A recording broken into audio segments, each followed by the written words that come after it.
सावन पुत्रदा एकादशी व्रत 2023 वर्ष 2023 में अधिक मास के कारण 4 एकादशी व्रत रखने का सौभाग्य प्राप्त हो रहा है। श्रावण मास का अंतिम एकादशी व्रत सावन पुत्रदा एकादशी व्रत के रूप में रखा जाएगा। धार्मिक मान्यताओं के अनुसार इस विशेष दिन पर भगवान विष्णु के उपासना करने से साधकों को सुख समृद्धि एवं ऐश्वर्य की प्राप्ति होती है। साथ ही संतान प्राप्ति की कामना भी पूर्ण होती है।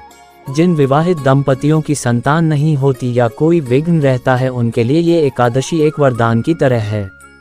माना जाता है कि इस दिन व्रत और पूजा करने से अवश्य ही संतान की प्राप्ति होती है। इसके पीछे कई कहानियां जुड़ी हुई हैं और कई लोगों ने इस व्रत की बदौलत अपनी निसंतान जिंदगी को खुशियों से भर लिया। जो दंपति इस व्रत को करते हैं उनके दाम्पत्य जीवन के क्लेश नष्ट हो जाते हैं। नियम और व्रत को मानने वालों के लिए हर मास में आने वाली एकादशी का विशेष महत्व होता है। इस व्रत को करने से जीवन में शांति, समृद्धि और प्रसन्नता की प्राप्ति होती है। संतान प्राप्ति की आकांक्षा से दंपतियों के लिए पौष और श्रावण शुक्ल पक्ष का एकादशी व्रत फलदायक होता है। इस एकादशी को पुत्रदा एकादशी कहते हैं। पुत्रदा अर्थात संतान देने वाली। पूरे वर्ष के दौरान 2 बार पुत्रदा एकादशी आती है। पौष माह की पुत्रदा एकादशी उत्तर भारतीय प्रदेशों में अत्यधिक महत्व के साथ मनाई जाती है, जबकि श्रावण माह की पुत्रदा एकादशी देश के अन्य प्रदेशों में महत्व की मानी जाती है। जिन दंपतियों को जीवन में संतान सुख की प्राप्ति नहीं होती वे इस वरदान की प्राप्ति के लिए पुत्रदा एकादशी का व्रत करते हैं। वैष्णव समुदाय के बीच श्रावण शुक्ल पक्ष एकादशी को पवित्रोपना एकादशी या पवित्र एकादशी के नाम से जाना जाता है। क्यों मनाई जाती है? जन्म और मृत्यु के समय में किए जाने वाले संस्कारों का हिंदू धर्म में अत्यधिक महत्व है। हिंदू धर्म में मृत्यु के समय कुछ महत्वपूर्ण संस्कार निर्धारित है जो केवल पुत्र द्वारा ही किए जाते हैं। पुत्र के द्वारा किए जाने वाले अंतिम संस्कारों से ही माता पिता की आत्मा को मुक्ति मिलती है। माता पिता की मृत्यु के बाद श्राद्ध की नियमित क्रियाएं भी पुत्र द्वारा ही संपादित की जाती है। ऐसा माना जाता है कि श्राद्ध करने से मृतक की आत्मा को तृप्ति मिलती है। जिन दंपतियों को जीवन में पुत्र सुख की प्राप्ति नहीं होती वो अत्यधिक परेशान रहते हैं। पुत्र सुख की प्राप्ति के लिए पुत्र एकादशी का व्रत रखा जाता है। जिन दंपतियों को कोई पुत्र नहीं होता उनके लिए पुत्रदा एकादशी का व्रत अत्यधिक महत्वपूर्ण है। श्री पद्म पुराण में कथा है कि द्वापर युग में महिष्मतिपुरी का राजा महीजित शांति एवं धर्मप्रिय था, लेकिन वह पुत्र विहीन था। राजा के शुभचिंतकों ने यह बात महामुनि लोमेश को बताई तो उन्होंने बताया कि राजन पूर्व जन्म में एक अत्याचारी धनहीन वैश्य थे। इसी एकादशी के दिन दोपहर के समय वे प्यास से व्याकुल होकर एक जलाशय पर पहुंचे तो वहां गर्मी से पीड़ित एक प्यासी गाय को पानी पीते देखकर उन्होंने उसे रोक दिया और स्वयं पानी पीने लगे। राजा का ऐसा करना धर्म के अनुरूप नहीं था।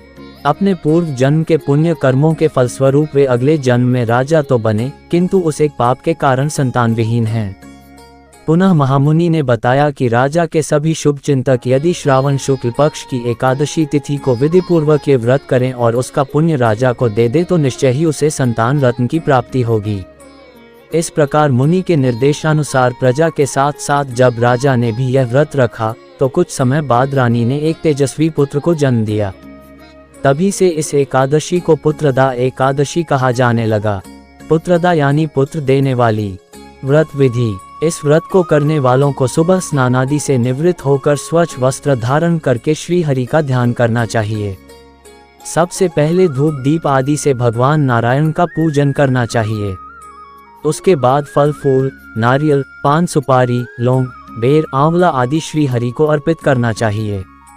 पूरे दिन निराहार रहकर संध्या समय में कथा श्रवण पश्चात फलाहार करना चाहिए। भक्तिपूर्वक इस व्रत को करने से सभी कामनाओं की पूर्ति होती है।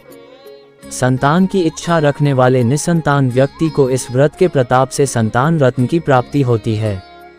जो दंपति श्रद्धा से इस व्रत को करते हैं उनके दाम्पत्य जीवन के क्लेश और कष्ट भी नष्ट हो जाते हैं। एकादशी के व्रत को समाप्त करने को पारण कहते हैं। एकादशी व्रत के अगले दिन सूर्योदय के बाद पारण किया जाता है। एकादशी व्रत का पारण द्वादशी तिथि समाप्त होने से पहले करना अति आवश्यक है। यदि द्वादशी तिथि सूर्योदय से पहले समाप्त हो गई हो तो एकादशी व्रत का पारण सूर्योदय के बाद ही होता है। द्वादशी तिथि के भीतर पारण न करना पाप करने के समान होता है। एकादशी व्रत का पारण हरिवासर के दौरान भी नहीं करना चाहिए। जो श्रद्धालु व्रत कर रहे हैं उन्हें व्रत तोड़ने से पहले हरिवासर समाप्त होने की प्रतीक्षा करनी चाहिए। हरिवासर द्वादशी तिथि की पहली 1/4 अवधि है।